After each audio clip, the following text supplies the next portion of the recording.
Acara yang kelima yaitu Mau'idatul Hasanah, dan dimohon kepada beliau untuk berkenan membacakan doa semoga SMA Negeri 1 Bangsal senantiasa jaya, yang akan disampaikan oleh Profesor Dr. Kiai Haji Asep Saifuddin Kanim MA. Bapak Profesor Dr. Kiai Haji Asep Saifuddin Kanim MA lahir di Lumending, Majalengka, Jawa Barat 16 Juli 1955. Kiai Asep juga pernah mengenyam pendidikan di pondok pesantren, di antaranya Pondok Pesantren di Pasung, Jawa Barat, Pondok Pesantren Sono Sidoarjo.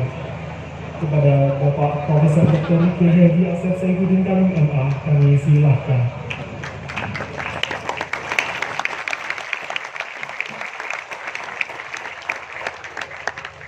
Assalamualaikum warahmatullahi wabarakatuh.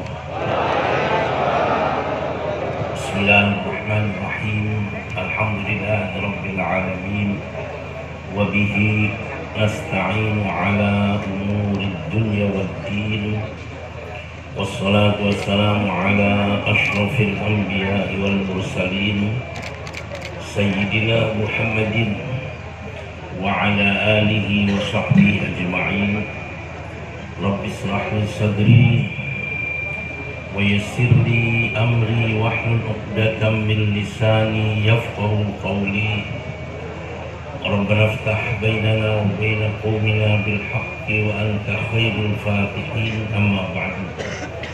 Yang kami muliakan, yang kami hormati para pinispu, bapak-bapak, ibu-ibu, dan saudara-saudara sekalian yang berbahagia, wabil khusus Bapak Kepala Sekolah, Bapak Ketua Komite, kemudian Bapak Motivator, Dewan Guru, dan anak-anakku sekalian yang berbahagia.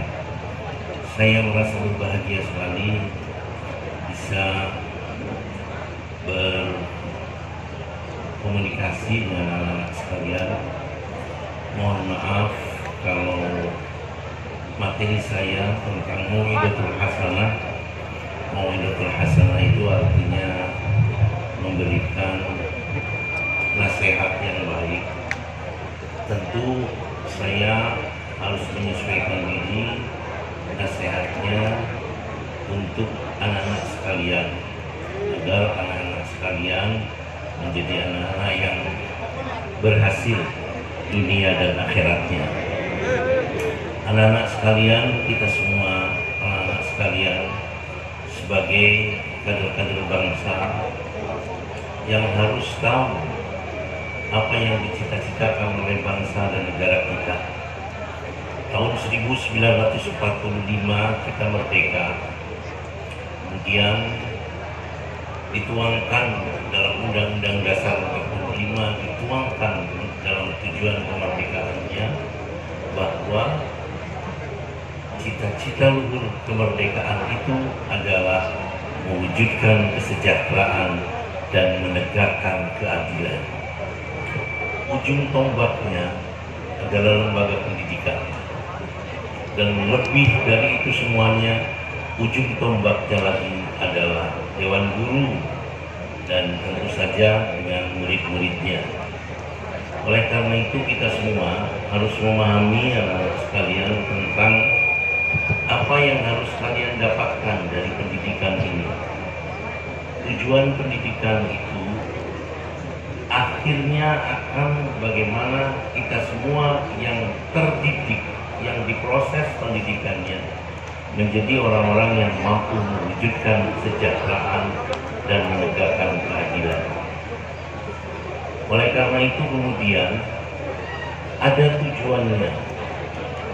Tujuan pendidikan yang pertama, anak-anak sekalian, mohon maaf, yaitu membentuk keimanan.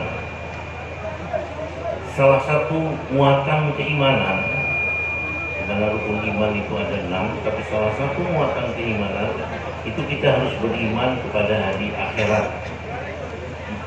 Hari akhirat itu adalah yaumul jaza, hari pembalasan. Ketika kita beriman, yakin bahwa nanti akan ada hari pembalasan, maka kita akan mengupayakan hidup di dunia ini untuk sebaik-baiknya karena ke depan kita harus mempertanggungjawabkan kehidupan kita di dunia ini untuk di akhirat nanti. Dengan berbekal keimanan, maka tidak akan ada mestinya generasi bangsa ini yang kemudian berbuat tidak baik.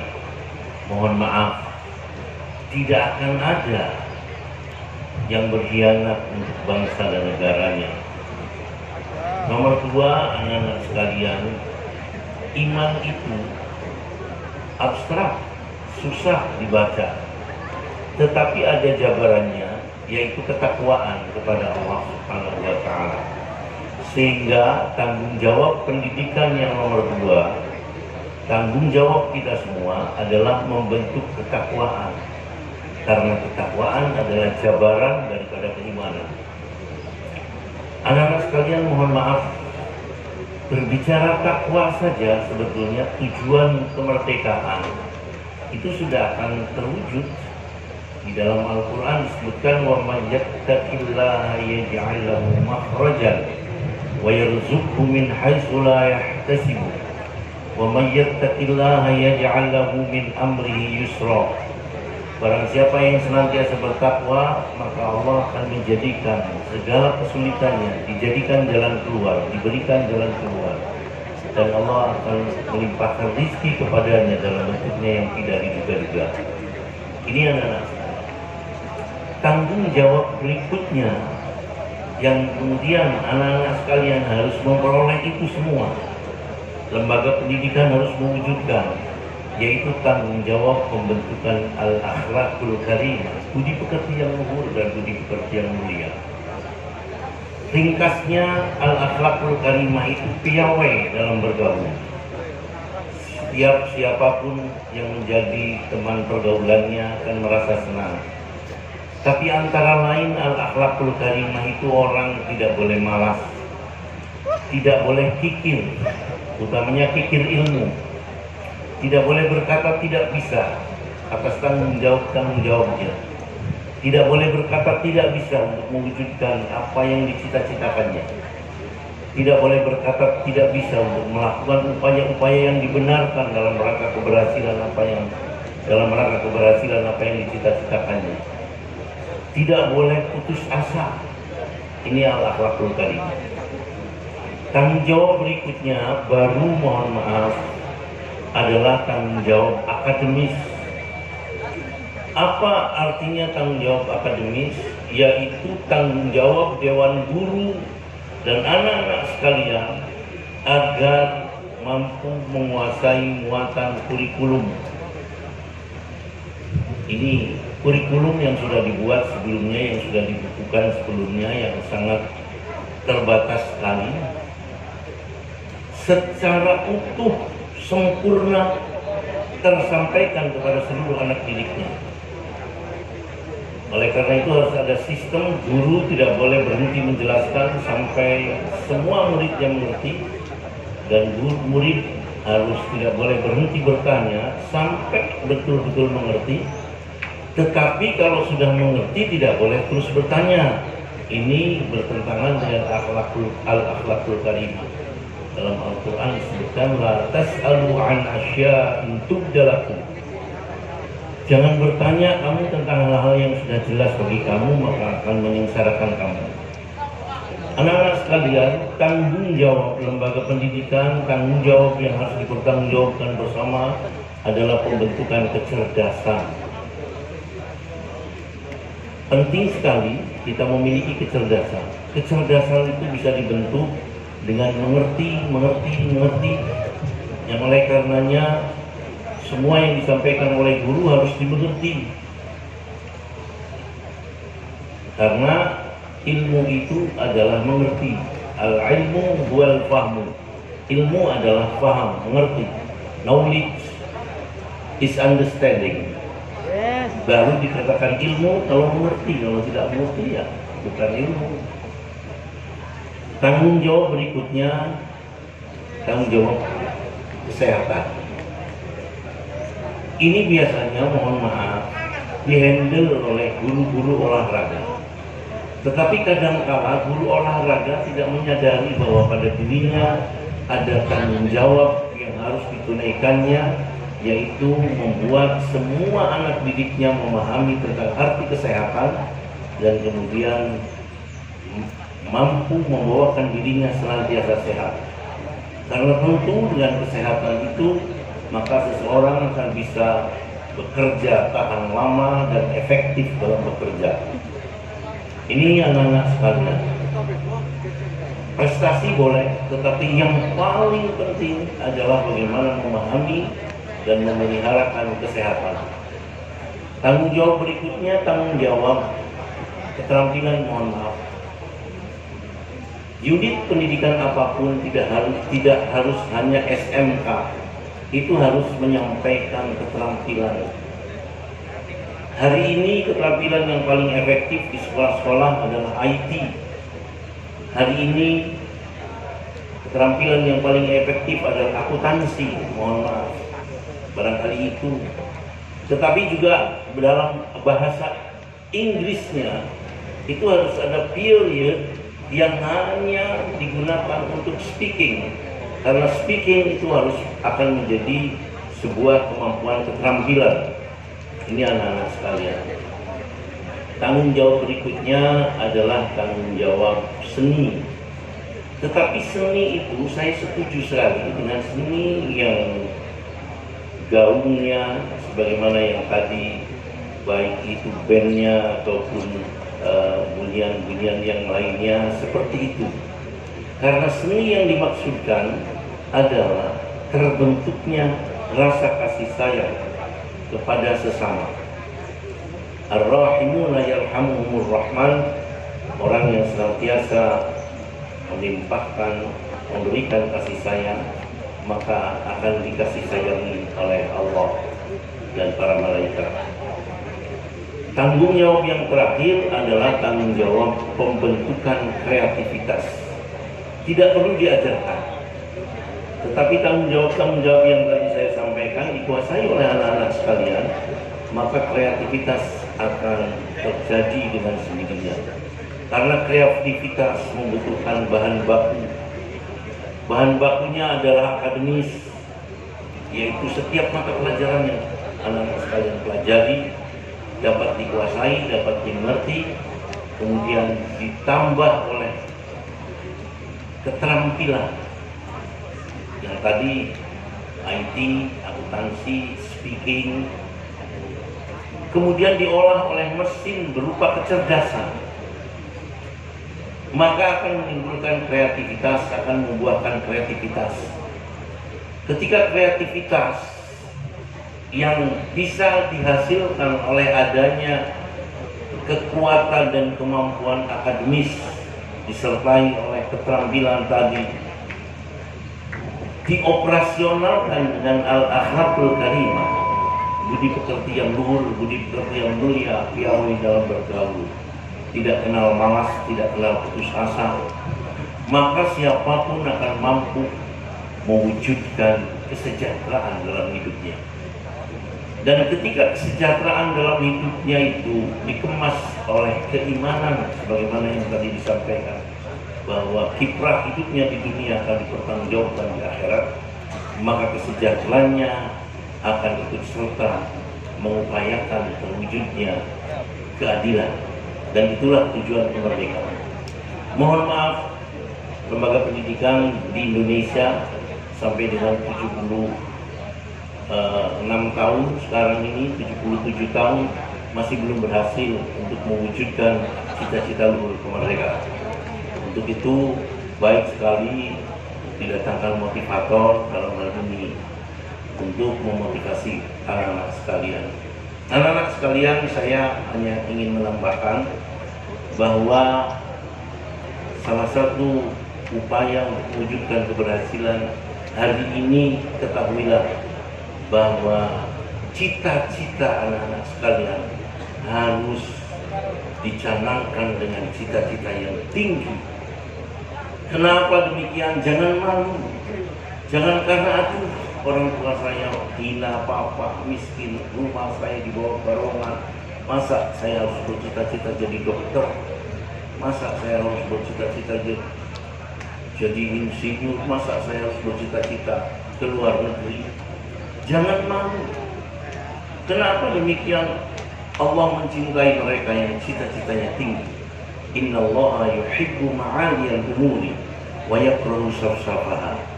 Sesungguhnya Allah itu mencintai mereka yang luhur urusan-urusannya, tinggi cita-citanya. Dan Allah tidak senang kepada mereka yang rendah urusan-urusannya, rendah pula cita-citanya. Ini anak-anak sekalian. Kenapa kita malu? Padahal sesuatu yang kita lakukan itu dicintai oleh Allah Subhanahu wa Ta'ala. Ini anak-anak sekalian. Oleh karena itu bercita-cita yang tinggi dan tidak usah malu dengan cita-cita yang tinggi itu. Saya mohon maaf sedikit menceritakan tentang diri saya. Saya dulu saya sekolah di SMA Negeri 1 Sidoarjo. Kelas 2 saya keluar karena ayah saya meninggal dunia. Saya putuskan secara rasional siapa yang membiayai saya. Maka kemudian saya keluar, dan setelah keluar saya melamar buana kemana-mana. Tapi satu yang saya tidak boleh berpisah, yaitu saya membaca buku dan membaca kitab. Tidak boleh saya mengemis-ngemis. Saya membawa tas kemana-mana, isinya buku-buku dan 2 kamus bahasa Arab dan kamus bahasa Inggris. Hanya mencari tempat yang mau menampung saya, kemudian saya mengajarkan ilmu saya, mengajar ngaji, atau mungkin juga matematika, mungkin barangkali begitu, atau bahasa Inggris. Hanya itu cukup diberi makan, dan kemudian saya masih bisa membaca buku-buku kitab-kitab yang saya baca. Ini anak-anak sekalian. Kenapa anak-anak sekalian? Karena seorang pemuda itu harus diwarnai oleh 2 hal. 1 ilmu, nomor 2 ketakwaan. Ala wallahi hayatul fata bil ilmi wat tuqa idza lam yakuna la'tibaru bidzatihi. Demi Allah, kehidupan seorang pemuda itu harus diwarnai dengan ilmu dan ketakwaan. Karena ilmu akan memberikan kekuatan ke depan, dan ketakwaan akan mendapatkan janji Allah bahwasanya kita akan mendapatkan kebahagiaan dan kesejahteraan. Anak-anak sekalian, setelah sekian lama saya melamar buana, mengembara, akhirnya sampai saya pada usia hampir 20 tahunan, dan kemudian saya berpikir harus sekolah. Ketika berpikir harus sekolah, saya tidak punya ijazah, tapi saya punya ilmu. Saya datangi lembaga pendidikan tempat saya dulu belajar, dan saya pernah mengajar di sana. Lembaga pendidikan swasta, dan ijazahnya ijazah swasta. Saya sampaikan, saya minta ijazah. Ya sudah, buat sendiri aja ijazahnya. Saya buat sendiri. Ijazahnya semuanya nilainya 9. Minta disuruh untuk membuat sendiri. Malu kalau 10, 9. Saya gunakan untuk masuk di IAIN saat itu. Karena ijazahnya swasta, saya harus menghadapi ujian 8 mata kuliah, 8 mata uji. Sementara kalau dari negeri itu hanya 3. Tapi karena saya sudah mempersiapkan diri dengan keilmuan yang terus membaca selama ini, maka tidak ada masalah, dan kemudian saya lulus. Saya tidak puas, saya berkuliah di jurusan bahasa Arab. Saya tidak puas, saya kepingin juga yang lain. Saya mendaftarkan diri ke IKIP negeri, jurusan bahasa Inggris. Tetapi karena saya tidak punya ijazah, saya harus punya ijazah. Di IKIP negeri tidak bisa ijazah swasta tetapi. Akhirnya kemudian saya harus ujian ekstranya waktu itu, ujian persamaan. Tidak ada masalah bagi saya, semuanya masuk ujinya begini dan lain sebagainya. Pada saat itu yang saya lihat itu paling pembukuan itu aja, yang lainnya sudah hafal semua.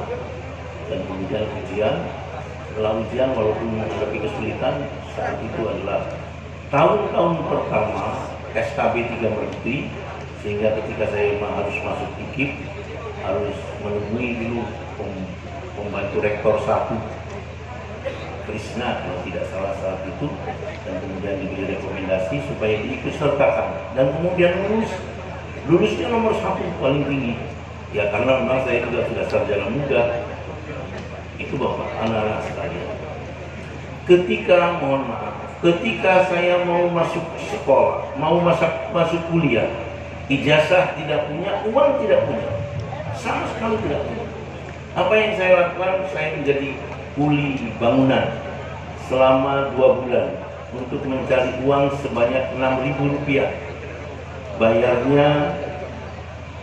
Bayaran yang saya dapatkan setiap harinya Rp225, 25 untuk naik bemo, 30 untuk naik bemo, kemudian Rp95 untuk makan, dan yang 100 saya kumpulkan selama 2 bulan dapat 6.000, berhenti untuk kemudian daftar dan seterusnya. Besok makan apa saya tidak tahu.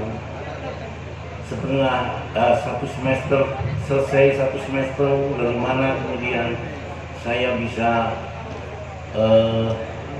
mendapatkan uang kuliah saya juga tidak tahu.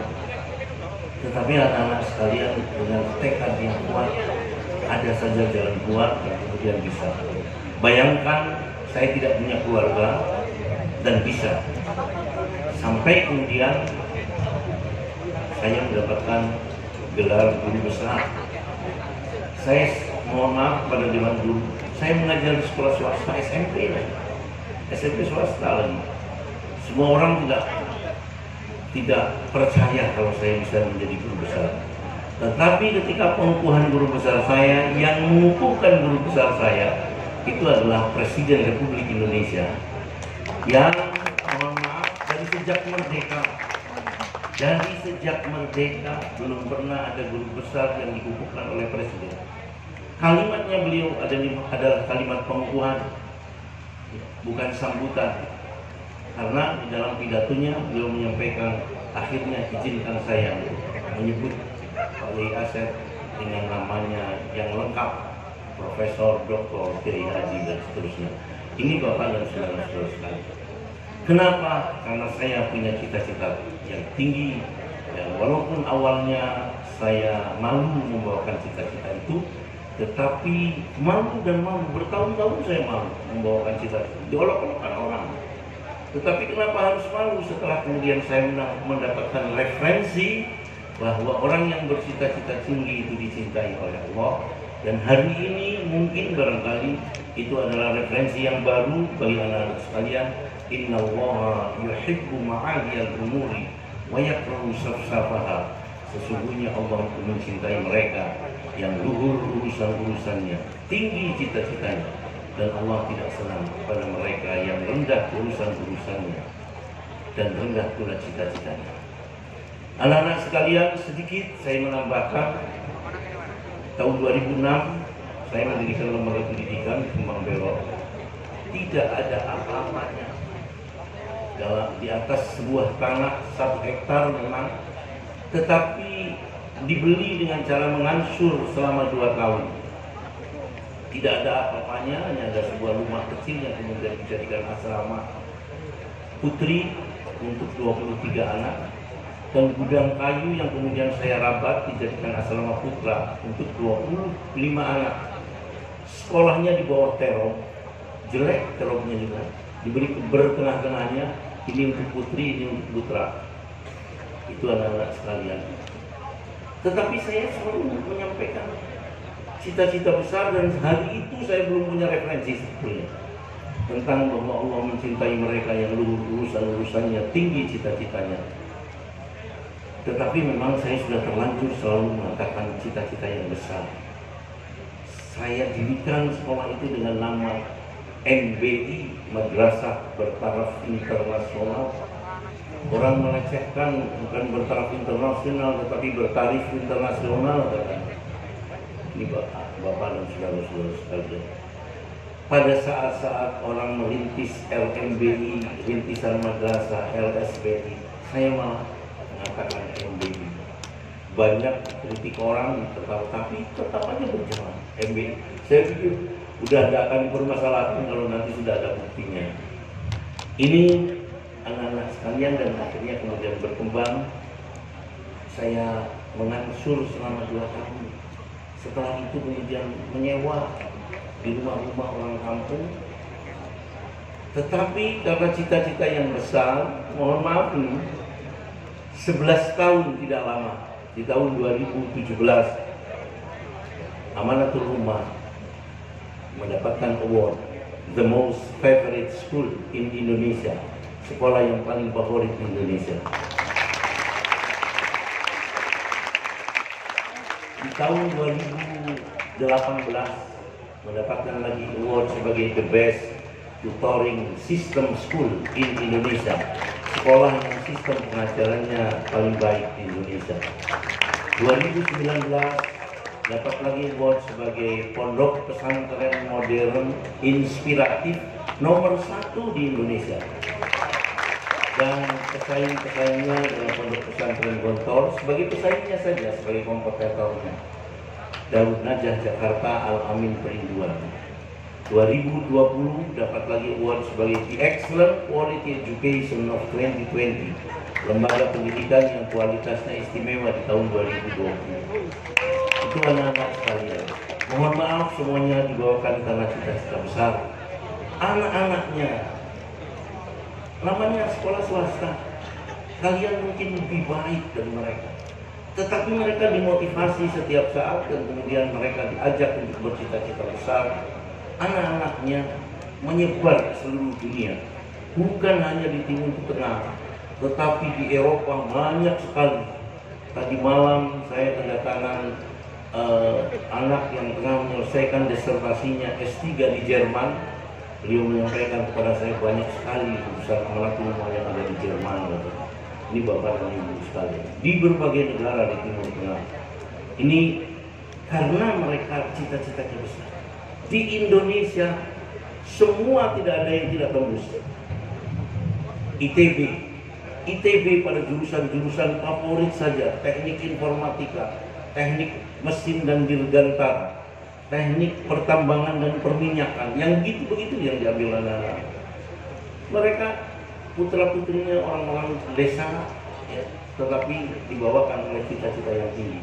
Untuk itu canangkan hari ini cita-cita yang besar bagi kalian. Tidak usah malu, karena justru Allah mencintai kalian yang membawakan cita-cita yang tinggi.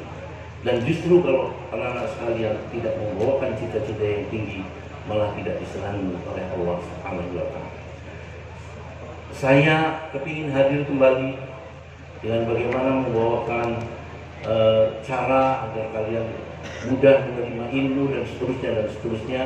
Namun untuk saat ini, karena nanti Bapak motivator akan memberikan motivasi kepada anak-anak sekalian, saya cukupkan sekian. Mohon maaf, lebih dan kurangnya mohon maaf. Wassalamualaikum warahmatullahi wabarakatuh.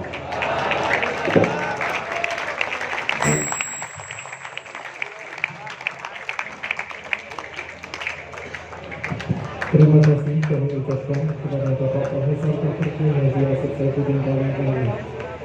Acara yang keenam yaitu proses